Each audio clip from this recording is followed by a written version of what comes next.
অচেনা এটা কে কুসুমের ছবি তুলে নিয়ে যাচ্ছে তাকে বিপদে ফেলার জন্য। সম্পূর্ণ জানতে হলে চ্যানেলটি সাবস্ক্রাইব করে ভিডিওতে লাইক দিয়ে দেখতে থাকুন। কুসুম সিরিয়ালের আজকের পর্বে দেখা যায় আয়ুষ্মান কুসুমের কাছে বসে থাকে। তখন কুসুম চোখ খুলেই বলতে থাকে ছোট সাহেব। তখন আয়ুষ্মান খুব খুশি হয়ে হাসতে থাকে। হসপিটালে সবাই খুশি হয়ে যায়। তারপর কুসুমের অক্সিজেন মাস্ক খুলে দেওয়া হয়। কুসুম বলতে থাকে ছোট সাহেব দেবীমা কেমন আছে? তখন আয়ুষ্মান বলতে থাকে মা ভালো আছে। তুমি সত্যি কেমন অন্যরকম কুসুম, সুস্থ হয়ে উঠেই প্রথমে মার খোঁজ করছো, এতটা ভালোবাসো তুমি।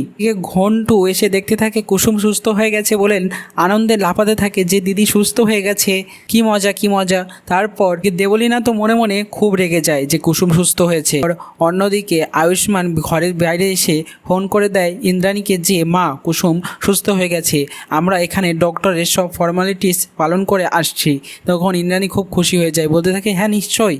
এরপর কুসুম আয়ুষ্মানকে বলতে থাকে আপনারা কেউ বাড়ি যাননি, যান গিয়ে বাড়ি ফ্রেশ হয়ে নিন, আমি এখন ঠিক আছি। তখন আয়ুষ্মান বলে তুমি সুস্থ না হলে আমরা কিভাবে যেতাম, এখন যাব। তারপর আয়ুষ্মান আর ঈশান বাড়ি এসে দাঁড়িয়ে থাকে। তারপর আয়ুষ্মান ঘরের মধ্যে কুসুমের কথা ভাবতে থাকে যে কুসুম না থাকলে ইন্দ্রাণীকে হয়তো বাঁচাতে পারতো না। তখন ঈশান এসে বলতে থাকে কি কুসুমের কথা ভাবছো না, এটা তুমি জানো কুসুমকে ভালোবাসো তাই না? আয়ুষ্মান বলে কি সব বলছিস? তখন ঈশান বলে হ্যাঁ জাদুকরকে তো আমরা সবাই মিলে খুব ভালোবেসে ফেলেছি, কারণ সবার মন জয় করে নিয়েছে, আমার মনে হয় মা বাবারও। তারপর আয়ুষ্মান চলে আসে আবার কুসুমের কাছে এবং জবা ফুলটা কুসুমের পাশে রেখে দিয়ে বসে থাকে। তখন কুসুম জল করলে আয়ুষ্মান তাকে জল খাইয়ে দেয়। তখন কুসুম উঠে বসে যে ছোট সাহেব আপনি কখন এলেন? তখন আয়ুষ্মান বলে এই তো এসেছিলাম, তুমি ঘুমাচ্ছ বলে বসেছি। কুসুম আবারও জিজ্ঞাসা করে যে দেবীমা কেমন আছে? তখন আয়ুষ্মান বলে হ্যাঁ তোমার দেবীমা ভালো আছে। কুসুম সেই জবা ফুলটা নিজের কাছে নিয়ে বলতে থাকে এই ফুলটা আসতে থাকে। সেটা দেখে আয়ুষ্মান বলে তুমি দুদিন ছিলে না বলে জল দেওয়া হয়নি, আজকে আমি আর ঘন্টু মিলে জল দিয়েছি। না কুসুম আরও হাসতে হাসতে বলতে থাকে তাই, সত্যি আমার খুব ভালো লাগছে। তারপর আয়ুষ্মান কুসুমকে বলতে থাকে তোমার মনে আছে কুসুম মা বাবার অ্যানিভার্সারির দিন হয়েছিল, কুসুমকে চড় মেরেছিল আয়ুষ্মান, সেটার জন্য ক্ষমা চাই এবং কুসুমের মায়ের গয়না সেখানে পড়ে গিয়েছিল।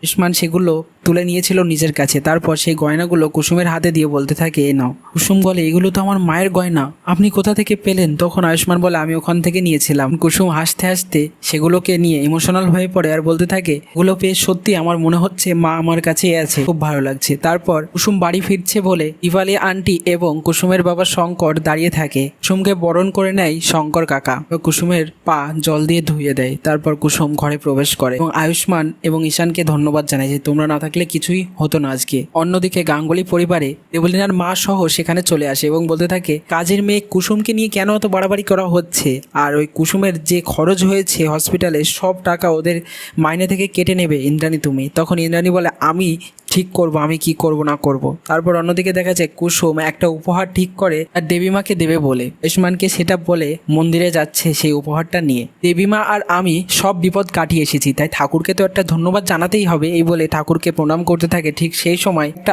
অচেনা লোক কুসুমের ছবি তুলে নেয় কয়েকটা এবং সেই ছবিটা খুব মনোযোগ দিয়ে দেখতে থাকে। তো কি বিপদ আসতে চলেছে এবার কুসুমের জীবনে সেটাই দেখার। কেমন লাগলো কমেন্টসে জানিয়ে এখনই সাবস্ক্রাইব করে নাও।